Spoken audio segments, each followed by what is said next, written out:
بسم اللہ الرحمن الرحیم وَلَقَدْ يَسَّرْنَا الْقُرْآنَ لِلذِّكْرِ فَهَلْ مِن مُّدَّكِرٍ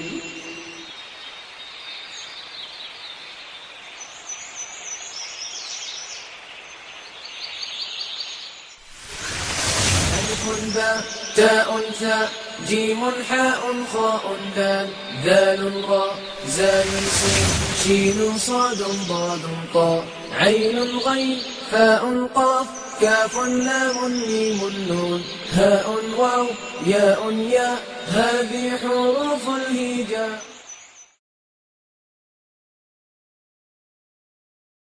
اعوذ باللہ من الشیطان الرجیم بسم اللہ الرحمن الرحیم. ایک بڑی پیاری حدیث ہے نبی کریم صلی اللہ علیہ وسلم کی. ایک مرتبہ اللہ کے رسول صلی اللہ علیہ وسلم اپنے حجرہ مبارک سے باہر مسجد میں تشریف لائے تو آپ نے دیکھا کہ صحابہ مسجد کے ایک کونے میں قرآن مجید پڑھ رہے ہیں اور پڑھا رہے ہیں. درس و تدریس کا سلسلہ جاری ہے تو آپ صلی اللہ علیہ وسلم کے چہرے مبارک پر خوشی اور بشاشت کے آثار نمودار ہوئے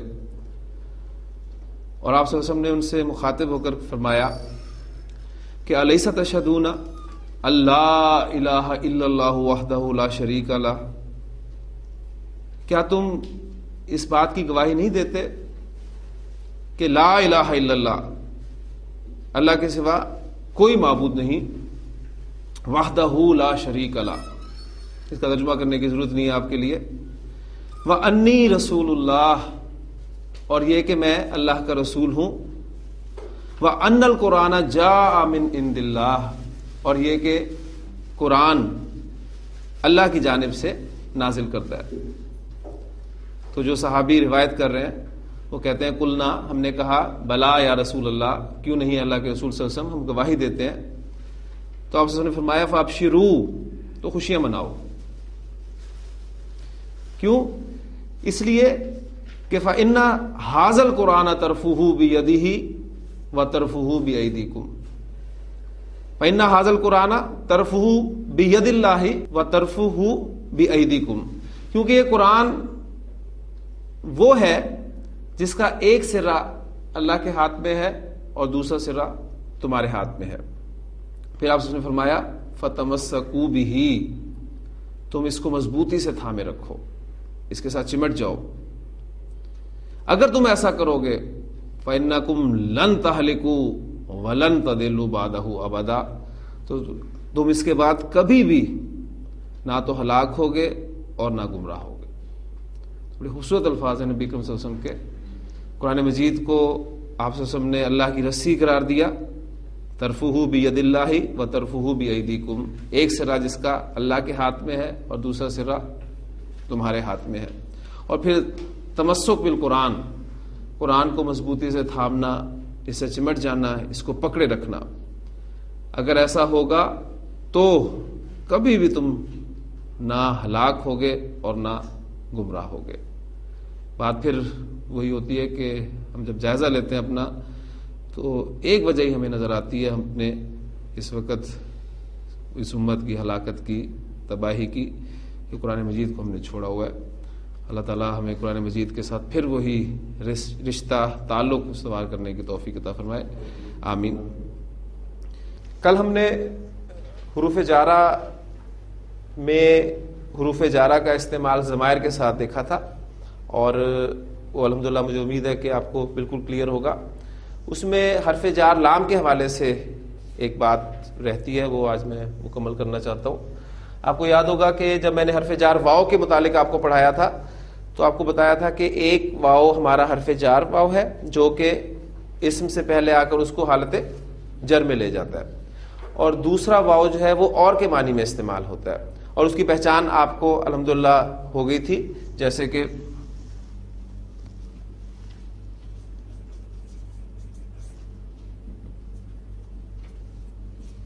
الشمس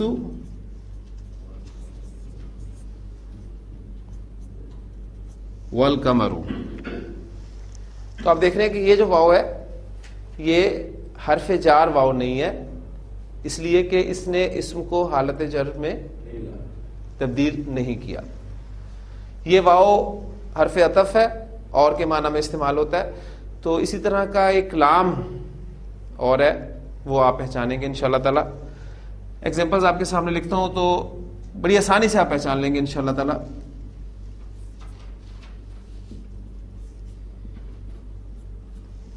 لی زیدن، یہ لام کون سا ہے؟ لام جارہ، اس لیے کہ اس لام کے بعد اسم جو ہے وہ حالت جر میں ہے. ایک اور لام میں آپ کے سامنے لکھ رہا ہوں،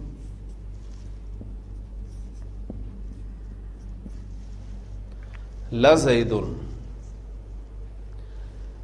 یہ دیکھنے سے بھی پہچانا جا رہا ہے. کس طرح؟ آپ دیکھ رہے ہیں کہ لام جارہ پر زیر آتی ہے، اور یہ لام جو ہے اس پر زیر نہیں ہے، اس پہ زبر آئی ہوئی ہے. اور دوسری بات یہ ہے کہ اس کے بعد جو اسم ہے وہ حالت جر میں نہیں ہے، حالت رفع میں ہے، لزیدن.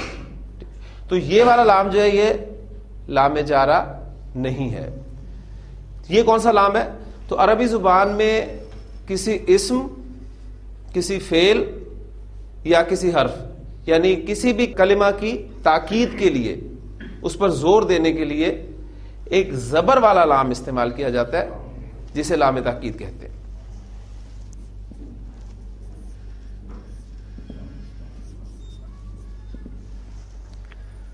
عربی زبان میں کسی اسم، فعل یا حرف پر زور دینے کے لیے، اس کی تاکید کے لیے ایک زبر والا لام استعمال کیا جاتا ہے جسے لام تاکید کہتے ہیں. اچھا، جہاں تک اسم ظاہر کا تعلق ہے، یعنی دو ٹرمز آپ کے سامنے وہ ہمیشہ ہونی چاہیے، ایک اسم ظاہر اور دوسرا اسم ضمیر. جہاں تک اسم ظاہر کا تعلق ہے، آپ لام جارہ اور لام تاکید میں واضح فرق محسوس کر لیں گے. لیکن کل ہم نے پڑھا تھا کہ لام جارہ جب ضمائر کے ساتھ استعمال ہوتا ہے تو زبر والا ہوتا ہے. ٹھیک، جیسے کہ لہو، لہما، لہم، سوائے واحد متکلم کے، کیونکہ واحد متکلم کی جو آپ کی یا متکلم ضمیر ہے اس کی ڈیمانڈ ہے کہ اس سے پہلے حرف پر زیر ہونی چاہیے، لہذا اسم اور اکثر حروف اس کی ڈیمانڈ پوری کرتے ہیں. فعل اس کی ڈیمانڈ کبھی پوری نہیں کرتا. یہ باتیں آپ نے ذہن میں رکھنی ہے. تو ضمائر کے ساتھ جب لام جارہ اور لام تاکید کا استعمال ہوگا تو اس کی پہچان کرنے کا طریقہ کیا ہے؟ میں آپ کے سامنے ایک اور لفظ لکھتا ہوں، انشاءاللہ تعالی مجھے امید ہے کہ آپ بڑی آسانی سے پہچان لیں گے. لہوا، لام جارہ حرف جار ہے، اسم کو حالت جر میں لے جاتا ہے، اور ضمائر بھی چونکہ اسماء ہے، لہٰذا آپ دیکھیں گے کہ ہم نے جو حروف جارہ تھے ان کے ساتھ ضمائر کی پریکٹس کی تھی، اس میں حالت جر والے ضمائر استعمال کیے تھے. اب یہ جو لام ہے زبر والا لام، اس کے بعد اگر آپ ضمیر پر غور کریں گے تو یہ ضمیر حالت رفع والی ضمیر ہے. تو اس کا کیا مطلب ہے؟ کہ یہ لام جارہ نہیں ہے. یہ لام کون سا ہے؟ یہ وہ لام تاکیدی ہے.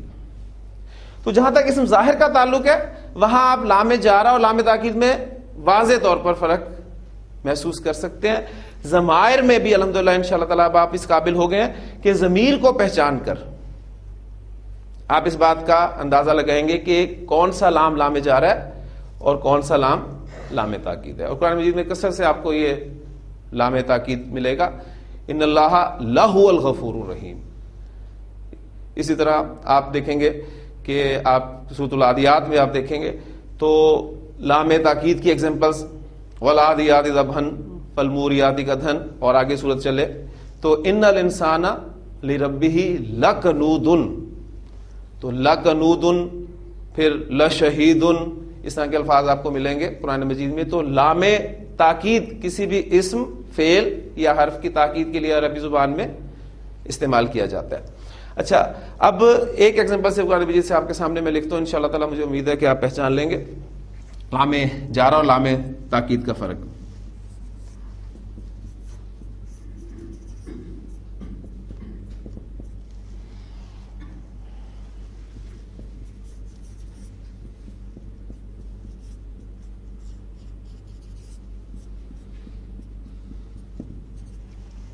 اب الحمدللہ حروف جارہ کے ساتھ ضمائر کا استعمال ہم پڑھ چکے ہیں، تو بہت ساری چیزیں آپ کے اب علم میں ہیں. باقی فعل کا حصہ رہ گیا، وہ انشاءاللہ جب ہم فعل پڑھیں گے تو وہ بھی کلیئر ہو جائے گا، اور پھر آپ اس قابل ہوں گے کہ ان آیات کو آپ ان کا انالیسس کر سکیں گرامیٹیکل.